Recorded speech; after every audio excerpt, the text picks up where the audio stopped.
Bienvenue dans cette rétrospective de la semaine, débutant par cette information sur invitation du président togolais Faure Gnassingbé. Le chef de l'État congolais Félix Tshisekedi s'est rendu à Lomé, capitale de la République du Togo, le mercredi 27 mars 2024 pour une visite d'amitié et de travail.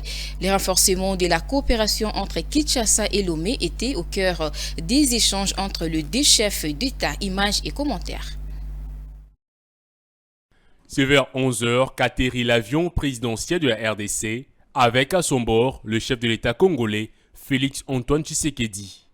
À sa descente de l'avion, le président congolais a été accueilli par son homologue de la République du Togo, Faure Gnassingbé, accompagné de sa chef du gouvernement.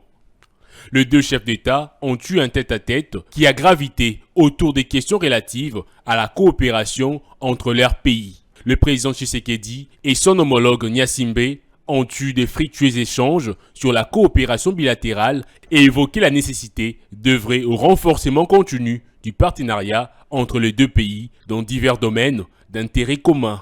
Depuis son avènement au pouvoir, le président Gnassingbé a mis en place une nouvelle politique nationale de coopération au développement pour une meilleure mobilisation des ressources dans son pays. Une initiative qui illustre l'engagement du gouvernement togolais à renforcer les partenariats avec d'autres pays amis, dont la RDC.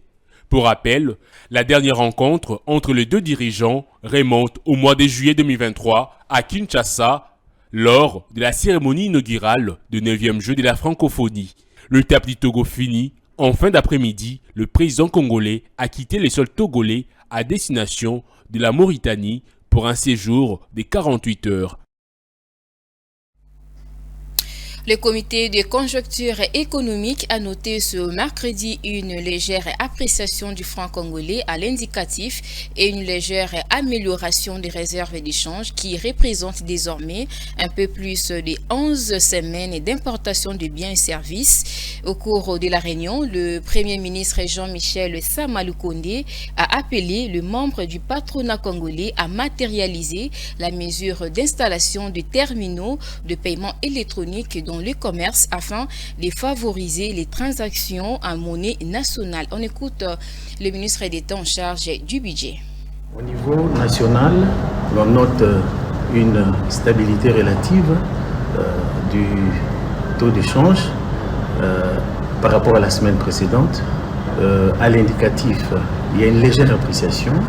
Le franc congolais se négocie à 2754 contre le dollar américain à l'indicatif et au parallèle, on s'est maintenu aux environs de 2574. En ce qui concerne les réserves d'échange, on a noté également une très légère amélioration. Elle se situe à 5071 millions de dollars américains, ce qui représente 11,87 semaines des importations des biens et des services. Cette réunion a connu la participation d'une forte délégation de la FEC autour du suivi des mesures d'accompagnement du franc congolais pour la stabilité du taux d'échange, mesures qui ont été prises au mois de septembre autour du président de la République. Il était donc question de s'assurer de l'exécution et par le gouvernement et par nos partenaires de la FEC de ces mesures. On a épinglé certaines mesures urgentes qui s'imposent, notamment celles relatives à inciter les consommateurs à utiliser de plus en plus le franc congolais comme monnaie de préférence et aussi la mise à disposition des terminaux de paiement dans les supermarchés et des autres lieux de commerce pour permettre à ce que les consommateurs puissent utiliser le franc congolais. On a également évoqué des mesures de lutte contre la fraude douanière qui impactent sur le taux d'échange, ainsi que des mesures progressives à mettre en place pour formaliser l'économie congolaise qui est dominée, comme vous le savez, par l'économie informelle. On note également au cours de la même semaine la tenue d'un atelier par le ministère des Finances de la restitution d'une étude sur des faisabilités sur l'informatisation de la collecte des revenus des contraventions routières. Vous comprenez que c'est pour la maximisation des recettes, mais aussi pour améliorer la sécurité des usagers de nos routes et même des répercussions sur la sécurité de l'État. Lors de la 130e réunion du Conseil de ministres, Nicolas Kazadi a présenté des notes d'information, notamment celles liées aux préparatifs de la 3e édition de la conférence Risque Pays, transformée en forum économique de la RDC. Parmi les objectifs, élargir les partenariats publics et privés. Commentaire. Le ministre des Finances a indiqué que ces forums, nés de l'intérêt grandissant des partenaires publics et privés, visent à offrir une plateforme de création des consensus nationaux sur les principaux enjeux de développement, favorisant ainsi une vision unifiée pour le progrès, assurant une appropriation collective par toutes les parties prenantes et inspirant à davantage d'actions en faveur du développement. Nicolas Kazadi a sollicité la collaboration de tous les ministres concernés pour enchérir et approfondir le thème proposé. Le ministre de la Communication revient ici sur la question. Le ministre des Finances a présenté aux membres du Conseil 2 notes relevant de son secteur. La première a concerné la préparation de la 3e édition de la conférence Risque Pays transformée en Forum économique de la République démocratique du Congo FR. À ce sujet, le ministre des Finances a indiqué que ces forums, nés de l'intérêt grandissant de partenaires publics et privés, visent à offrir une plateforme de création de consensus national sur les principaux enjeux de développement, favorisant ainsi une vision unifiée pour le progrès, assurant une appropriation collective par toutes les parties prenantes et inspirant à davantage d'actions en faveur du développement. Pour la première édition prévue le 26 et le 27 juin 2024 au Centre financier de Kinshasa, plusieurs thèmes seront abordés et qui ont été déjà préidentifiés, notamment sur la macroéconomie, les climats des affaires, l'agro-industrie, l'assainissement, ainsi que d'autres secteurs. Le ministre des Finances a sollicité la collaboration de tous les ministères pour enrichir et approfondir les thèmes proposés. Rappelons que la première édition de ce forum est prévue le 26 et le 27 juin 2024 au Centre financier de Kinshasa et plusieurs thèmes sont préidentifiés pour piloter les échanges. L'inflation hebdomadaire a connu une augmentation de 0,170% contre 0,141% la semaine précédente. C'est ce qu'avait indiqué la note de conjoncture économique au 15 mars 2024. Ces documents publiés par la Banque centrale du Congo soulignent que les marchés de biens et services demeurent calmes comparativement au mois précédent, c'est en dépit de la variabilité observée d'une semaine à l'autre. D'après ces documents de la BCC, l'augmentation de l'inflation hebdomadaire s'est reflétée au niveau de l'indice de fonction de consommation avec une évolution rapide de la branche transport, notamment les difficultés liées à la suspension d'approvisionnement en carburant de la Société nationale de transport, impactant ainsi l'offre du transport en commun. La note de conjoncture économique indique que les fonctions de consommation, à savoir le produits alimentaires et boissons non alcoolisées, ainsi que le transport, ont contribué respectivement de 65,04% et 12,31% à l'inflation enregistrée. Par ailleurs, renseigne la note, d'autres fonctions ont eu une influence marginale à la formation de prix. Il s'agit notamment de fonctions biens et services divers avec 7,37%, meubles, articles de ménage et entretien courant de la maison avec 3,52% et logements, eau, électricité, gaz et autres combustibles avec 3,50%. En glissement annuel, le taux d'inflation est ressorti respectivement à 3,048%, 21,290% et 15,249%. L'évolution de tous ces indicateurs, renseigne la Banque centrale du Congo, s'inscrit nettement à la baisse depuis le début de cette année. Parallèlement, le recette public s'élève à 944,2 milliards de francs congolais, dont plus de la moitié, soit 824 milliards de francs congolais, proviennent des régies financières, essentiellement de la DGI et de la DGDA, avec des montants respectifs de 439,1 milliards de francs congolais et 270,4 milliards de francs congolais, ainsi que la DGRAD avec 114,5 milliards de francs congolais. À en croire l'institution d'émission de la monnaie en RDC, Au cours de la semaine sous examen, le marché d'échange est demeuré stable dans ces deux segments avec une appréciation sur les segments officiels justifiée, entre autres, par l'embellie globale des cours mondiaux de principaux produits de base intéressant l'économie congolaise. Mettre en avant les potentiels de ces femmes dotées des différents talents était le thème d'une matinée d'échange entre femmes entrepreneurs organisée le mardi à Kinshasa par la Société financière d'assurance en marge du mois de mars dédié à la femme. Plusieurs autres thèmes étaient abordés au cours de cette rencontre. Juvette Mbelou et Eddie Boma pour ces reportages. Travailler ensemble pour atteindre des résultats positifs, telle est la détermination de ces femmes mandataires des entreprises publiques de la République démocratique du Congo. Cette rencontre, qui a réuni en son sein la directrice générale de la RTNC Sylvie Ilengui, la DGA de l'Office congolais de contrôle Christelle Mwabilou, la DGA du Fonds national de l'habitat Pascaline Zamunda et tant d'autres, avait également pour objectif d'échanger sur les questions stratégiques et de multiplier les stratégies en ce qui concerne les tâches qui leur sont assignées dans différents services auxquelles elles se trouvent.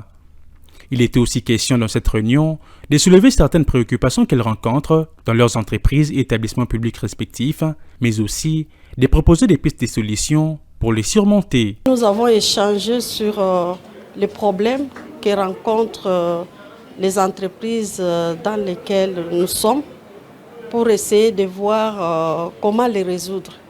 Parce que ces problèmes-là, certains sont structurels, d'autres sont conjoncturels. Celles qui sont structurelles demandent des réformes. Et comment nous pouvons faire pour contribuer à la mise en place de ces réformes-là? Parce que les entreprises publiques et les établissements publics sont faits pour accompagner la République dans son développement.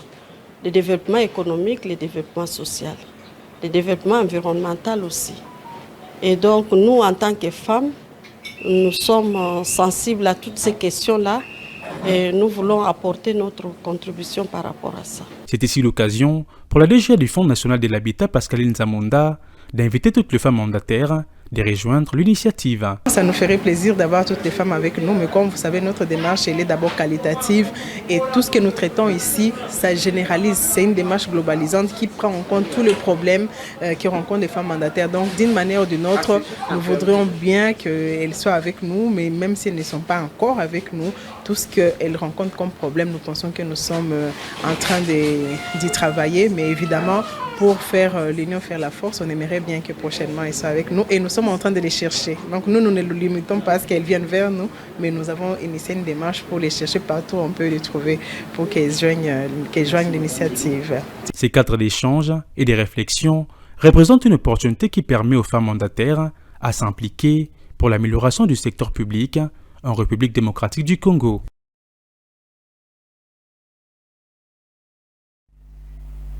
Au cours de la semaine du 22 mars 2024, le franc congolais s'est apprécié de 0,13% à l'indicatif, situant le taux à 2,754 francs pour $1 américain. C'est ce que renseigne la Banque centrale du Congo à travers sa note de conjoncture économique. À en croire ces documents de la BCC, au parallèle, le taux s'est établi à 2,767 de francs congolais, soit quasiment son niveau de la semaine précédente. Au cours de la semaine du 22 mars, le marché d'échange est demeuré stable dans ces deux segments, avec une appréciation sur les segments officiels pour la deuxième semaine consécutive. Selon la note de conjoncture émise par la Direction des analyses économiques de la BCC, comparé à fin décembre 2023, il s'observe une perte de 3,10% de la valeur externe de la monnaie nationale congolaise à l'indicatif et de 2,92% au parallèle. Par ailleurs, au 21 mars 2024, l'exécution du budget en devise s'est soldée par un excédent mensuel de 62,71 millions de dollars américains découlant des recettes de 175,76 millions et des dépenses de 113,5 millions de dollars américains. Ces soldes apportaient l'excédent cumulé annuel à 63,41 millions de dollars. D'après ces documents de la BCC, les réserves internationales se sont établies à 5 milliards de dollars américains au 21 mars 2024 contre 4 milliards de dollars en mars 2023, soit une accumulation de plus de 1 milliard de dollars sur une année, montant équivalent à 2,7 mois d'importation. Autre chose à présent, dans une salle remplie d'entrepreneurs et sous-traitants de la province de Owele, le directeur général de l'ARSP, Miguel Cachal Katembe, en séjour à Durba, a présenté la vision claire du chef de l'État, Félix Antoine Tshisekedi, visant à faire accéder plus de Congolais à la chaîne de valeur des activités secondaires dans les sociétés principales, notamment à Kibali Gold Mine. Regardez. Durant la seconde moitié de sa journée d'intense travail à Durba, le DG Miguel Cachal est allé à la rencontre d'un grand nombre d'entrepreneurs de la province du Haut-Uélé pour un entretien à bâton rompu. Tel un véritable sauveur de la sous-traitance en RDC, le gendarme du président Tshisekedi a été reçu avec faste dans la salle communautaire de Kibali, remplie comme un œuf. L'administrateur de territoire, les autorités coutumières, le membre de la FEC provinciale, les associations et structures des entrepreneurs hommes et femmes, ainsi que les représentants de la société Kibali Gold, étaient présents pour écouter le message du patron de l'autorité des régulations de la sous-traitance dans le secteur privé, Miguel Cachal. À sa prise de parole, l'euphorie de joie était encore plus grande.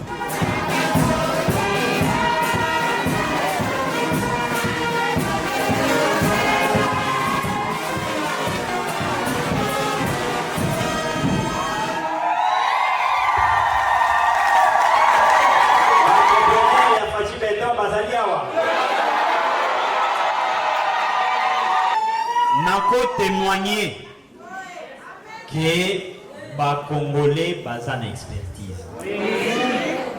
Seulement que les gens qui ont chance.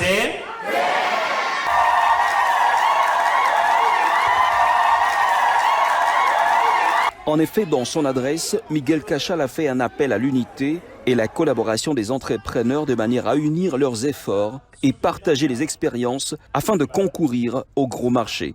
S'en est suivi un jeu de questions-réponses très enrichissante, sanctionné par une invitation en direction d'une délégation ad hoc qui va rejoindre Kinshasa dans le prochain jour pour approfondir sur les problématiques exprimées. Après l'avoir écouté, les opérateurs économiques de Durba n'ont pas manqué de remercier le chef de l'État pour son implication personnelle dans la promotion du contenu local et de la sous-traitance en RDC. C'est permis de remercier le président d'abord de la République, qui a un souci na biso ba jeunes congolais pour bénéfice et avantage dans l'activité à biso ya mboka. Nous voulons assez que les DG de l'ARSP puissent intervenir davantage pourvu que les grands marchés que nous étions en train d'exécuter à l'époque nous reviennent encore.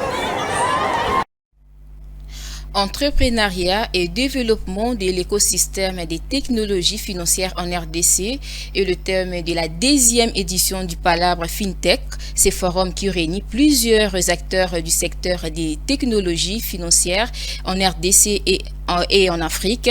Cette rencontre s'est tenue le jeudi 28 mars au Fleuve Congo Hotel de Kinshasa, stimuler les échanges entre acteurs, promouvoir l'entrepreneuriat et l'inclusion financière et alimenter les conversations entre les pouvoirs publics et le secteur privé font partie des objectifs de ces forums. Un reportage de Tony Antoine Dibendila et Joe Manana. C'est en présence de plusieurs acteurs du secteur des technologies financières que les coordonnateurs de la structure présidentielle, Agence pour le développement du numérique, ADN, Dominique Migisha, a ouvert ces forums qui portent les enjeux actuels de ces secteurs, les palabres FinTech, qu'elle organise ensemble avec les départements de la relation publique de la présidence et la DRC FinTech Association, une organisation créée à cette occasion pour être l'interface œuvrant pour le développement du secteur des technologies financières en RDC et en Afrique.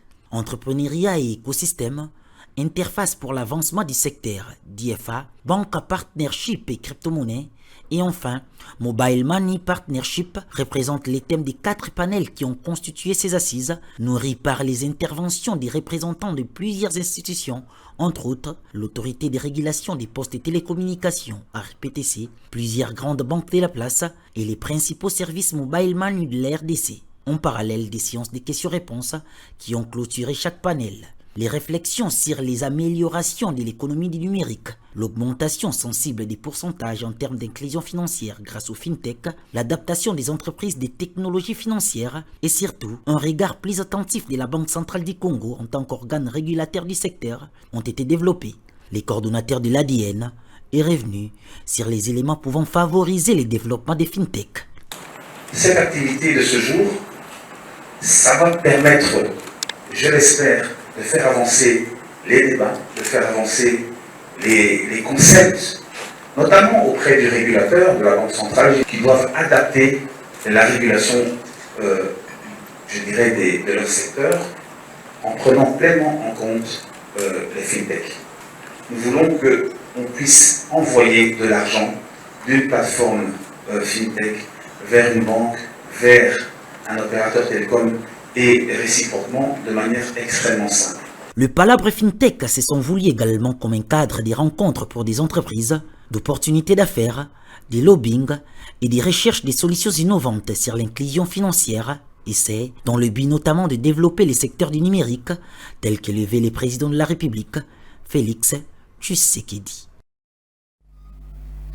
Sachez également que les dollars américains qui s'est imposé dans l'économie de la République démocratique du Congo depuis les années 90 est valorisé à outrance au détriment de la monnaie nationale que le franc congolais, à tel point qu'une simple déchirure sur un billet devient un prétexte pour que certains cambistes le refusent ou réduisent sa valeur. Un échantillon de ces derniers interrogés le jeudi confirme l'existence de cette pratique, pourtant sans soubassement juridique et surtout inventée de toutes pièces pour se faire de bénéfices. Refuser ou réduire la valeur d'un billet de dollars puisque déchiré ou détérioré est une pratique courante à Kinshasa, soutenue par des cambistes car les permet de faire plus de bénéfices, quoi qu'illicite car assise sur aucune base juridique. Une pratique devenue habituelle et largement répandue dans la ville. Pour certains experts, cette pratique est le fruit d'une spéculation admise par la population elle-même qui accompagne quelque chose qui n'existe pas. Et les cambistes, assurent qu'ils en profitent.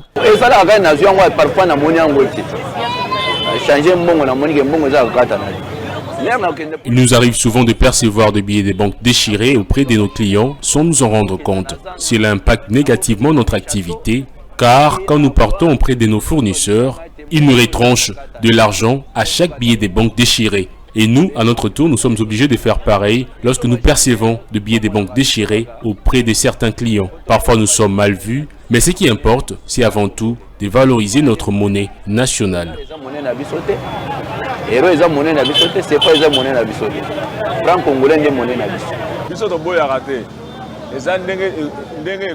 Cela est une habitude qui ne date pas d'aujourd'hui. Même dans les banques, si l'on doit les accepter, c'est pour un intérêt quelconque. Quant à nous, nous devons retrancher une petite somme d'argent parce qu'à notre tour également, le fournisseur nous retranche une somme pour chaque billet déchiré. L'une des solutions efficaces pour mettre fin à cette pratique illicite, selon certains analystes, serait la dédollarisation de l'économie congolaise. Ces dernières années, le gouvernement congolais a multiplié les réflexions allant dans le sens de dédollariser l'économie de la RDC. Le quartier Mazamba dans la commune de Mongafula au sud de Kinshasa est privé d'eau potable depuis plus de 4 ans. Conséquence, les habitants font recours à l'eau des forages qui est désormais au centre d'un véritable business. Le prix d'un bidon de 25 litres varie entre 200 et 500 francs congolais. Les habitants victimes ont sollicité l'implication des autorités urbaines le mardi 26 mars dans ces reportages de Claude Kungu et Eddie Boma. Tuyaux ou robinets de la régie des eaux ne sont ici que d'objets fantaisistes. Nous sommes au quartier Mazamba, dans la commune périphérique de Mongafula, au sud de la capitale congolaise. Durant plus de 4 ans, ces quartiers n'est plus pris en charge par les circuits de la desserte d'eau potable de l'entreprise publique de distribution d'eau Regideso. Conséquence, les résidents font recours à l'eau de forage. Approchés, ils appellent les autorités à intervenir car il est difficile d'acheter tous les jours de l'eau de forage qui est d'ailleurs non traitée et expose les consommateurs à des maladies hydriques. Nous avons un sérieux problème d'eau depuis que les tuyaux de la régie des eaux sont trouillés. Jusque-là, aucune intervention de leur part. Nous puisons de l'eau de forage et un bidon est vendu à 200 francs, voire même 500 francs. Ainsi, nous appelons aux autorités compétentes de prendre les mesures adéquates afin de pallier à ces problèmes, car cette eau de forage nous expose à plusieurs dangers. Oui, dans ce milieu, nous avons vraiment un problème d'eau. Il n'y a pas assez d'eau vu la situation géographique de ce côté. Non, nous utilisons souvent l'eau du forage de ce côté. Il faut nous aider en tout cas parce qu'avec l'eau de forage n'est pas assez propre, n'est pas assez potable pour la santé. Alors on est obligé encore de traiter de l'eau. Alors l'eau de la régie des eaux est déjà traitée pour éviter beaucoup de dépenses pour traiter de l'eau, que la régie des eaux puisse essayer de voir comment pallier à cette situation en desserte d'eau. Plusieurs quartiers de la capitale Kinshasa souffrent de ces mêmes fléaux, n'étant plus repris dans les circuits de la desserte d'eau potable par la régie des eaux. Les pouvoirs publics est ainsi invités à agir le plus tôt possible. Voilà, c'est la fin de cette rétrospective de la semaine. Mesdames et messieurs, bonne suite de programmes sur votre première chaîne Économie et Finances.